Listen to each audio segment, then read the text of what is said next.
I didn't prepare anything. I'm really sorry. We had a lot of good plans and intentions for the wedding. There should be a video montage with music and pictures at the front, but we simply didn't have it in us to do everything we wanted to do after Downey passed away. So, to reinforce what he said, Roberto and George's brother Matt literally were my rocks this week, and I know it's not toast time yet, but I just want to toast them because he took me to the hospital with my cat and he waited, and Matt literally was our hero. And all I'm going to say is that it's recognized, and today is new beginnings. And I look forward to our future. Me being a Vallaris and everyone involved with the Vallaris family is so special to me. So I'm very spiritual, and most of you know that. And George kind of touched on it, and that was supposed to be my part. So I don't have any pretty quotes memorized, but this is me. I'm very my life path number is 7, which means I'm a loner. I go from town to town, or whatever. I never set roots, kind of. Yes. So, but here's this cool thing. Whenever I do go somewhere, I totally appreciate everyone that crosses my path. And I've said this a million times. There are no coincidences. Everything happens for a reason, and every single person that you meet, whether it's in lineup or whatever, it's for a reason. I can't even tell you how many times he's done random acts of kindness. One little story, once he was walking home and there was a lady in Carrot Commons sitting in the back car, and she was looking not well. So he stopped and he asked her, are you okay? And she just felt, for some reason, comfortable enough to tell him that she, in fact, had cancer, I believe, and she was waiting for her daughter to come out and doing groceries. Well, I don't remember all the details, but I know that George came home, he dropped his stuff up, and he was thinking about this lady being all by herself in the car. And he went back to Carrot Common, and I think he just sat with her or walked around with her until his sister, her daughter, he went and got her a glass of water from our house. I think he carried her a glass of water. So it's kind of sums up in a nutshell why I love the shit out of this guy.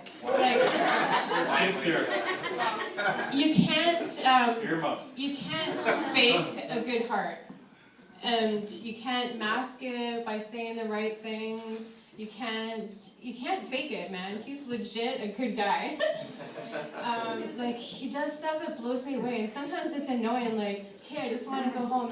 No, I should really get some food for that homeless person, or it's ridiculous. He just loves us as a human race, makes him so much my soulmate. So back to you guys. Like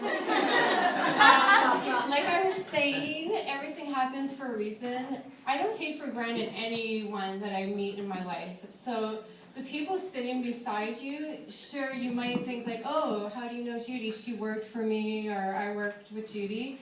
No one that I invited here tonight is just someone. Everyone I had a moment with at one point where I feel I helped them spiritually, or they helped me spiritually. Somehow all of you in one, even if you don't even realize it, I'll let you know if you want to come and ask me later.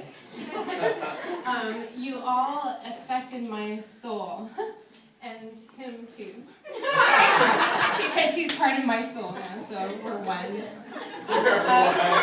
So just really, nobody here is just a random extra or a guest. Literally, even people who are after people where I'm we'll come after, those people, we've had at least one moment where I felt wow, I met this person for a reason. And nothing's a mistake. You're all here for a reason. So I don't know if I'm getting that across. But I'm really happy every single one of you are here. I have to thank some people right now. This week was horrible, and people really came through for us. I mean, the Adelson sisters, Susie and Sandy and Vicky, for no other reason than they're just good at it, they offered, I was going to cancel the wedding, by the way. If Downey, we didn't, but someone told me it was bad luck. She said, no matter what, even if a family member dies, if you have a nuptial planned, you know, by the end of the week, you should go through with it. You're supposed to. So I'm like, all right. So the Adelsons called me. I called them, and they offered to call the caterer and break the news, and just the thought of having to call the hair and makeup and catering and food and have to say, sorry, I'm not getting married because my cat died, just the fact that they offered to do that for me was such a weight lifted off my shoulders. So thank you, Adelsons. You know who you are.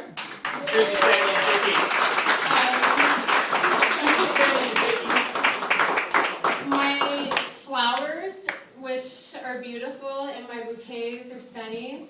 This girl, okay, see how I'm all like, maybe I've only known you for I've only worked with her for a few months, and she only works Saturday. She has a full-time job. She's worked for our company for 10 years, and she so wanted to quit, I think. You hate it, right? You don't like coming to work on Saturday. But I'm pretty sure she only keeps coming to work on Saturdays before me. But it might be really vain of me to say, but I'm pretty sure she just keeps the job because we get to work together.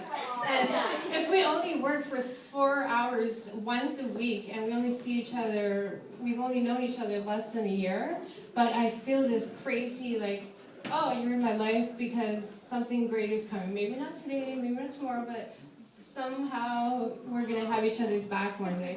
So she made all my flower arrangements and my bouquets. Thank you, Faina.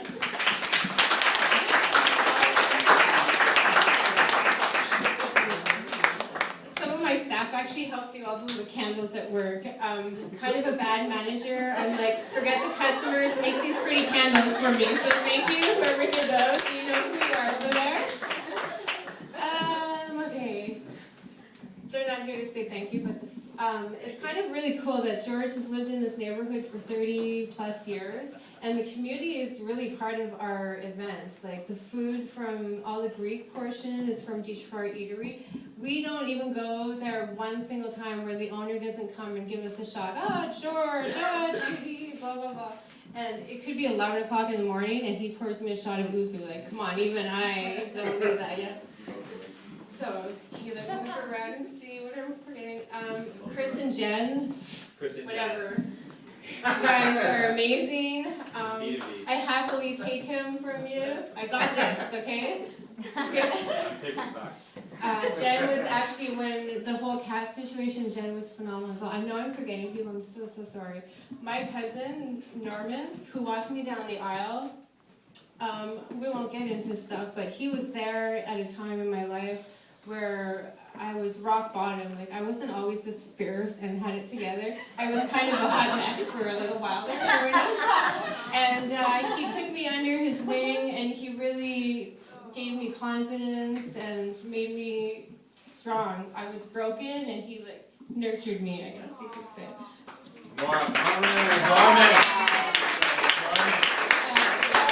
And just so you know, he also mowed the lawn here, mowed the lawn in the other house, did all the weed whacker. He moved all the furniture out with Matt upstairs.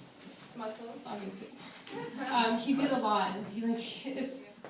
There's a reason why he was chosen to walk me down the aisle. He's like very close. I have to thank my aunt and uncle and my cousins who came all the way from Montreal. I know it's not all the way like over the ocean, but it's super special to me. I used to go during summers or Christmas and Easter, and let's just say they made the occasions happy. Not that it was, they just brought so much love to every occasion, and I spent a whole summer there. And I was telling people this week, my Aunt Shirley, literally when she would make our breakfast, she would like take the crust off the toast and cut them in 3 pieces so we can dip them, and I would go to my cousin, Wayne, her son, I'm like, what the hell, is it like Christmas or something? Because I'm like, usually I have to, whatever. And like, she treated me like her own daughter that she never had. And she made me feel so loved. Like, they're like the parents of another lifetime. I'm sure in another life they were my parents or something. Shirley. They took care of me. Shirley. And I'm so very, I love them so much, you guys. My brother's here. And being the spiritual person that I am, I would be a huge hypocrite to not take my own advice. I didn't have a perfect childhood like a lot of siblings. You fought, so we fought. And I left Sudbury and I lost touch with my family and my nephew, who I love. He's like this tall, guys. Don't serve him alcohol, he's only 16, okay? He looks like he's 20, but he's not. Sorry. So I'm always preaching to people about spirituality and everything happens for a reason. So in the past few years, my brother has really reached out to me, and it takes a lot to pour your heart out and say, you know what, we're grown-ups now, let's have bygones and just be part of each other's life. And it's really special that he's here today, so thank you, Robert.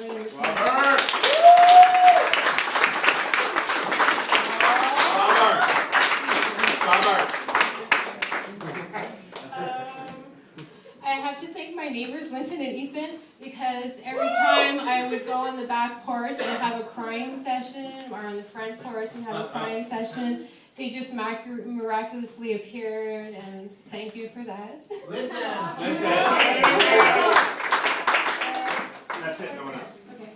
And thank you for coming back into my life. Leanne, La Belle Leanne, she came from Sudbury just to be by my side, and she like kept me calm all day today. I got home last night. This girl made me go drinking. She thought we should party the night before, so we went to the. So I got pretty wasted last night, needless to say. Get it started again. And I got home and I went to bed, and Shady jumped on the bed and I started petting her, and I totally broke down. It was 3:30 in the morning. She was dead asleep. I went in the kitchen to cry because I didn't want her to hear me, and she got out of bed. She held my hand at the kitchen table for at least an hour, and she was dead tired. Thank you, Leanne.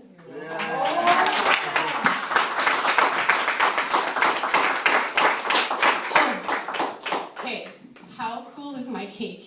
First of all, Natalie, just like, we only worked together for like a year, but we're still friends. Like, this is just a perfect example. This girl, all I did was tell her, like, listen, it's still on, but, you know, I'm not into it. I'm like, here's our theme and colors.